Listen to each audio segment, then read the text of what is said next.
sunog mga kamaster. Ayan, so galing siya rito, itong overload, pumunta siya sa ito. So ito yung block galing doon sa apat na wire, tatlong wire o apat lang ground.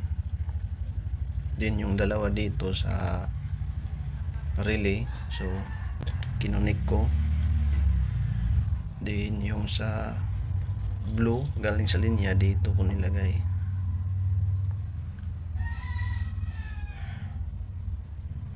Yan, galing sa black connection papunta doon sa brown din white, papunta dito sa linya.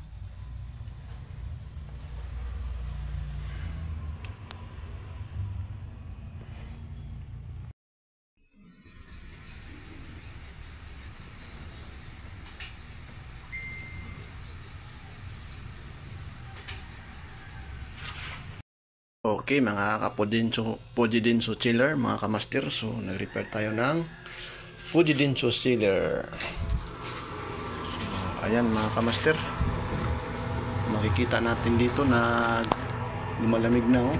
Ayan, dito rin sa labas mainit na, ganoon din sa kabila mainit na. Ayan, so dito tayo nag-repair sa ayan, meet. Babalikan kita, Siargao. So ayan mga kamaster, so dito tayo nag-repair. Walang ilaw pa naman kami nag-repair dito, so mainit na, oh.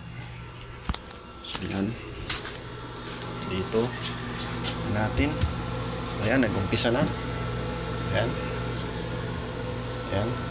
Din dito talaga nag-ayos na. Yan. Yan.